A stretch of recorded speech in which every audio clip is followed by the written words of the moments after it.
Good evening all of you. आज इसमें आप लोग विज्ञान के क्वेश्चन देखेंगे। तो चलिए क्वेश्चन पे चलते हैं।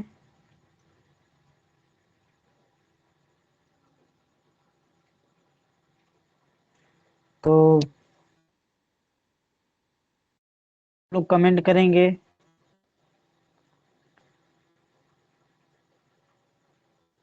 पहला क्वेश्चन है आप सभी लोग, रॉकेट किस सिद्धांत पर कार्य करता है ऊर्जा संरक्षण, बर्न, एवोगाड्रो परिकल्पना, संवेग संरक्षण। ठीक है, तो आप लोग बताना है कमेंट में इसका राइट आंसर क्या है। चलिए बताइए इसका राइट आंसर क्या है, कमेंट कीजिए सभी लोग।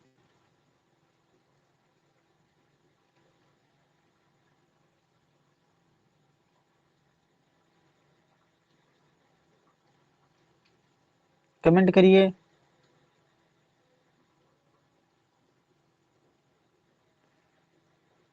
सूरज कुमार, सी आनंद विश्वकर्मा, डी।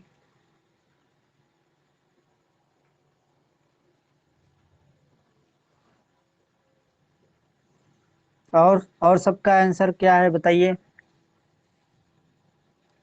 अनुज कुमार है। क्या इसमें मेरा चेहरा दिखाई दे रहा है? बताइए, क्या मेरा फेस दिखाई दे रहा है? फेस दिखाई दे रहा है क्वेश्चन?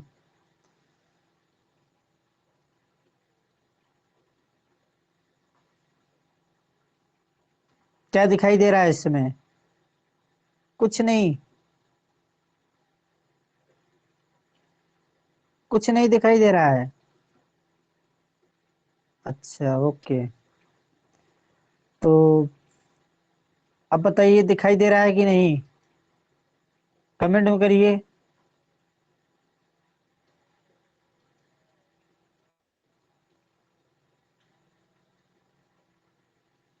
ओके, तो इसका राइट आंसर है आप सभी का, इसका राइट आंसर है संवेग संरक्षण, ऑप्शन नंबर डी। ठीक है, जो रॉकेट की सिद्धांत पर कार्य करता है ये संवेग संरक्षण पे कार्य करता है। ठीक है, संवेग संरक्षण। चलिए नेक्स्ट क्वेश्चन। क्या आप लोग सभी लोग तैयार हैं नेक्स्ट क्वेश्चन के लिए? नेक्स्ट क्वेश्चन के लिए तैयार है आप सभी लोग? चलिए नेक्स्ट क्वेश्चन। नेक्स्ट क्वेश्चन है उत्प्लवकता से संबंधित वैज्ञानिक है। ठीक है, ऑप्शन ए है आर्किमिडीज, न्यूटन, लुई पाश्चर और सभी। तो बताइए इसका जवाब दीजिए आप सभी लोग, इसका राइट आंसर क्या है। उत्प्लवकता से संबंधित वैज्ञानिक है, बताइए। सिंपल, वेरी सिंपल क्वेश्चन, सभी का आना चाहिए बिल्कुल। तो देखते हैं इसका जवाब आप लोग सामने क्या है। बी, डी, रॉकस्टार, विवेक, डी। चलिए इसका आंसर होगा, इसका आंसर होगा उत्प्लवकता जो है सिद्धांत पे आधारित है। किस पे? आर्किमिडीज आधारित। क्लियर है सभी को? Option number A, option number A क्या है राइट आंसर? बताइए क्लियर है कि नहीं सभी को, इसका जवाब दीजिए सभी लोग। क्या ये क्लियर है कि नहीं? उत्प्लवकता, उत्प्लवकता का नियम है ना, जो अपने अपने वस्तु के आयतन के द्वारा जो भार हटाता है, ठीक है, वही क्या कहलाता है? उत्प्लवकता का नियम। क्लियर है सभी को? तो नेक्स्ट क्वेश्चन के लिए आप सभी लोग रेडी हैं? बताइए, नेक्स्ट क्वेश्चन के लिए रेडी हैं? ठीक है, तो चलते हैं। नेक्स्ट क्वेश्चन हमारा है, नेक्स्ट क्वेश्चन, किसी ध्वनि किसी किसी ध्वनि स्रोत की आवृत्ति में, स्रोत की आवृत्ति उतार चढ़ाव कहलाता है। क्या कहलाता है बताइए आप लोग, इसका जवाब दीजिए। किसी कारण उतार चढ़ाव होता है, बताइए। पहला ऑप्शन है भ्रमण प्रभाव, दूसरा है डॉपलर प्रभाव, तीसरा है क्रॉम्पटन प्रभाव और चौथा है प्रकाश विद्युत प्रभाव। इसका जवाब दीजिए सभी लोग।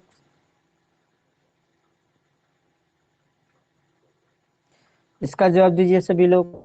इसका उत्तर क्या होगा? सिंपल क्वेश्चन है।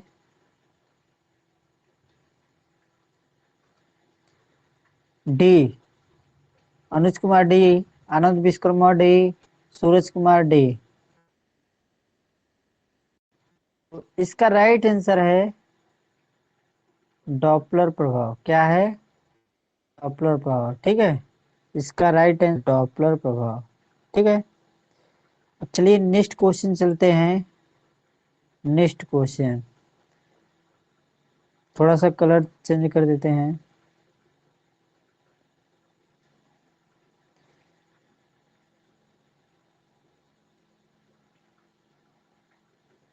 ठीक है, अब चलते हैं नेक्स्ट क्वेश्चन। इसका जवाब दीजिए सभी लोग। क्वेश्चन नंबर 4 का, परमाणु बम किस सिद्धांत पर आधारित है? परमाणु बम किस सिद्धांत पर आधारित है? इसका जवाब दीजिए सभी लोग। परमाणु बम किस सिद्धांत पे आधारित है? इसका जवाब दीजिए सभी लोग। कमेंट में आना चाहिए सभी का। परमाणु बम किस सिद्धांत पे आधारित है?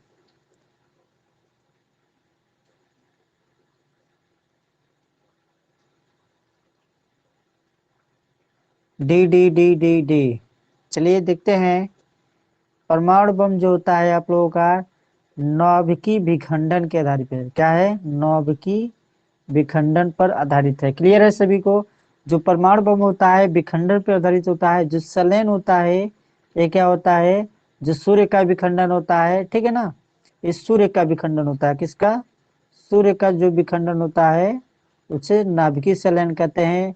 और जो परमाणु बम होता है उसे विखंडन कहते हैं। क्लियर है सभी को? बताइए, क्लियर है कि नहीं? आनंद विश्वकर्मा सर मैथ पढ़ाइए। आज मैथ का क्वेश्चन इसलिए विज्ञान लाना पड़ा। ठीक है, बताइए। आज मैं मैथ का क्वेश्चन नहीं बना पाया हूँ, टाइम नहीं निकल पाए हैं, तो इसलिए मैं मजबूरन साइंस पढ़ा रहे हैं।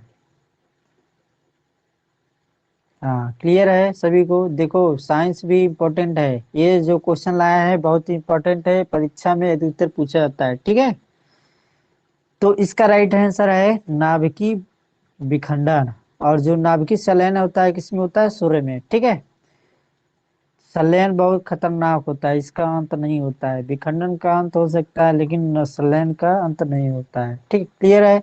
तो नेक्स्ट क्वेश्चन के लिए आप लोग सभी लोग रेडी हैं? चलते हैं नेक्स्ट क्वेश्चन। नेक्स्ट क्वेश्चन है, द्रव्यमान ऊर्जा संबंध किसका निष्कर्ष है? द्रव्यमान ऊर्जा किसका निष्कर्ष है? बताइए सभी लोग, इसका जवाब दीजिए।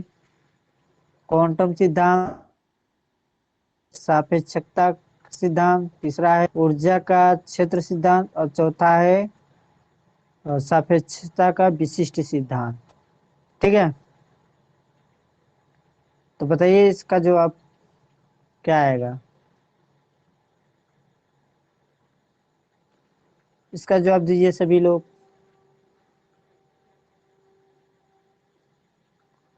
सी सी सी Rockstar, B Anuj Kumar, D Suraj Kumar है। रॉकेट, द्रव्यमान ऊर्जा किसका सिद्धांत है? द्रव्यमान ऊर्जा जो होता है आप लोगों का, ये होता है द्रव्यमान ऊर्जा, ये सापेक्षता का सामान्य सिद्धांत है। क्लियर है सभी को? ये जो होता है सापेक्षता का सामान्य सिद्धांत। ठीक है, ऑप्शन नंबर बी क्या है? करेक्ट है। तो चलते हैं नेक्स्ट क्वेश्चन। नेक्स्ट क्वेश्चन है हमारा, ब्रह्मांड प्रसारित हो रहा है, यह कथन है। बताइए। ब्रह्मांड ब्रह्मांड प्रसारित हो रहा है, कथन है। इसका जवाब दीजिए। ऑप्शन नंबर है न्यूटन का, और बी है एडविन हब्बल का, सी है गैलीलियो का, और डी है कॉपरनिकस का। ठीक है, तो बताइए, इसका कमेंट करिए सभी लोग, जवाब दीजिए। इसका जवाब दीजिए।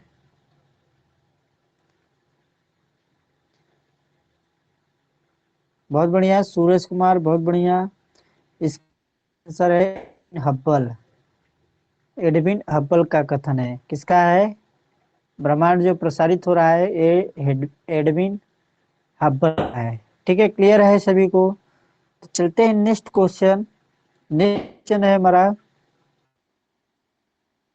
ग्रहों के ग्रहों की गति को किसे प्रतिपादित किया? बताइए, ग्रहों की गति का नियम किसने प्रतिपादित किया? ऑप्शन ए न्यूटन ने, ऑप्शन बी है केपलर, ऑप्शन सी है गैलीलियो ने, और ऑप्शन डी है कोपरनिकस ने। क्वेश्चन है, आप लोग इसका जवाब दीजिए, क्या होगा बताइए।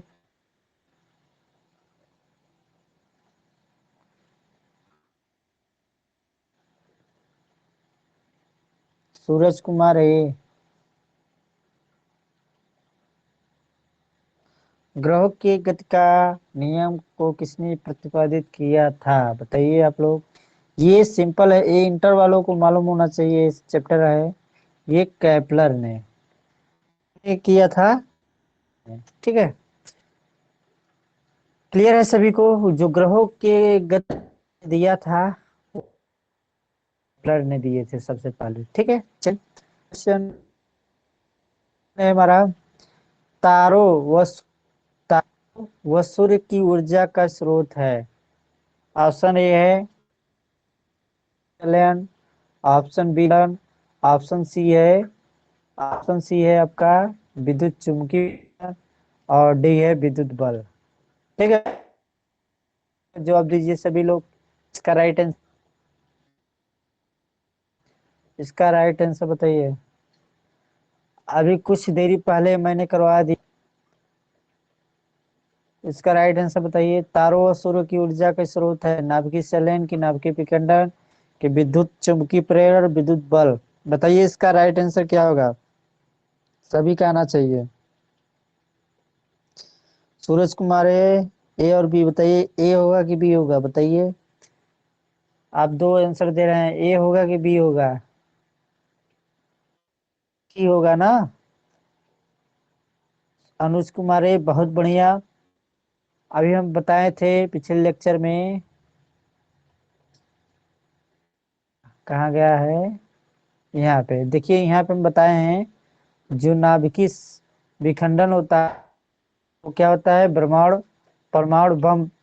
और जो नाभिकीय संलयन होता है ये आपका सन पे आधारित है। ठीक है, तो इसका हमारा राइट आंसर हो जाएगा नाभिकीय संलयन। क्या हो जाएगा? नाभिकीय संलयन। बहुत बढ़िया।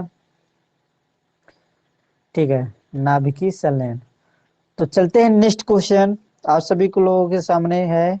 बताइए इसका जवाब दीजिए। Question number 10, law of floating सिद्धांत की खोज किसने की थी? Newton, writer brothers, Galileo, Archimedes. इसका जवाब दीजिए सभी लोग। क्वेश्चन नंबर 10 का जवाब दीजिए सभी लोग।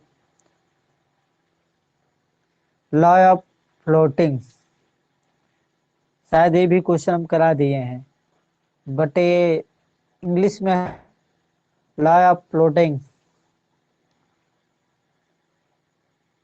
यह ये क्या होता है? आनंद विश्वकर्मा।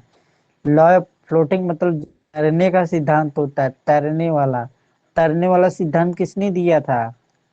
Law of floating.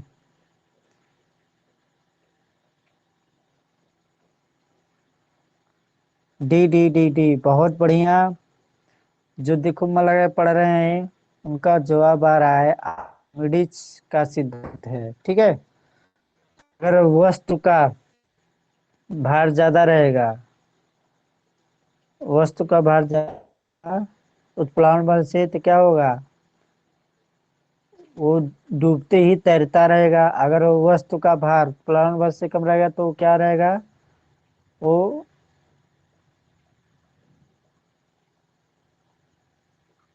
ठीक है, वो आराम से तैरता रहेगा। तो चलिए next question, question number 11, question number 11 है, पौधे में भी जीवन होता है को किसने बतलाया था? पौधों में भी जीवन होता है किसने बतलाया था? ऑप्शन ए है J C. Bose, option B M S. Swaminathan, और ऑप्शन सी है शाह, और हर गोविंद खुराना। इसका जवाब दीजिए सभी लोग। क्वेश्चन नंबर 11 का जवाब दीजिए। क्वेश्चन नंबर जवाब दीजिए।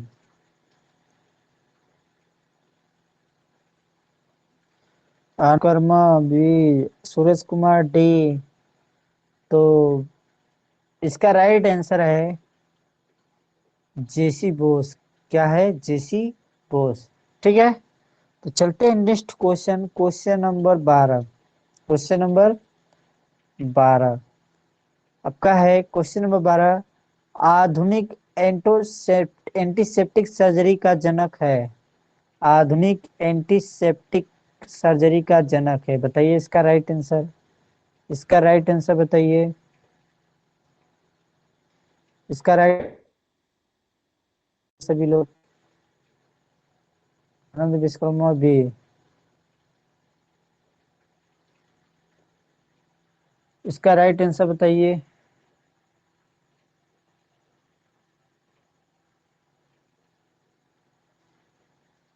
सूरज कुमार है, अनुज कुमार है, बहुत बढ़िया।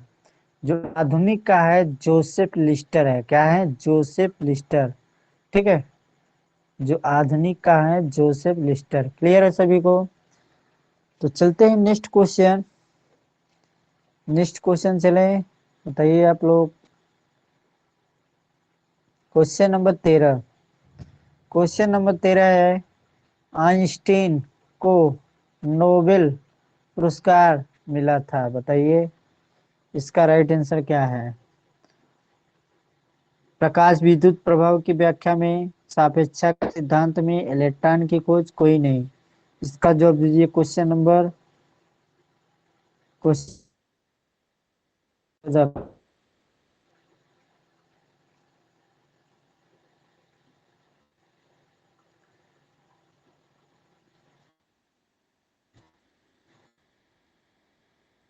इलेक्ट्रॉन की खोज। तो इसका राइट,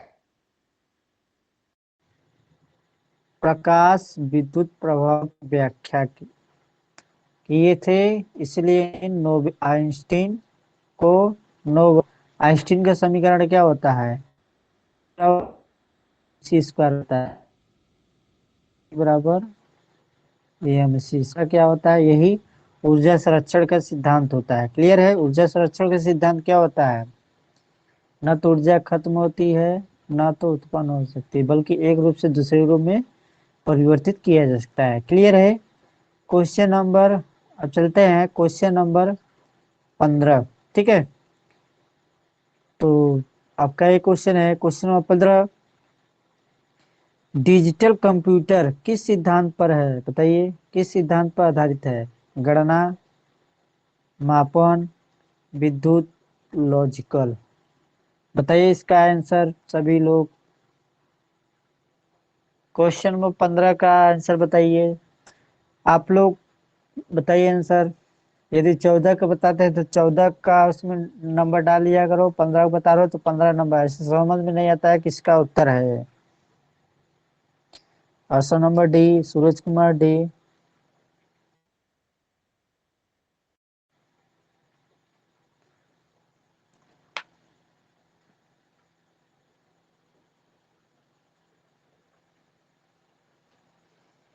तो डिजिटल कंप्यूटर किस सिद्धांत पर आधारित है? ये है आपका ऑप्शन। करेक्ट आंसर जो है गणना। ये किस पे है? गणना पे आधारित है। डिजिटल कंप्यूटर किस सिद्धांत पर आधारित है? गणना पे। ठीक है, क्लियर है सभी को? बताइए क्लियर है कि नहीं? अब आज बस इसमें 15 ही क्वेश्चन बना पाए थे, और इसलिए आज बहुत कम क्लास चला है, और यहीं पे क्लास हम क्या कर रहे हैं,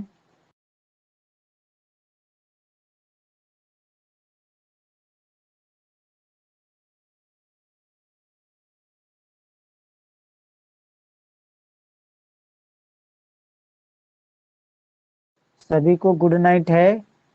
आप लोग कम से कम 10 बजे तक पढ़िए।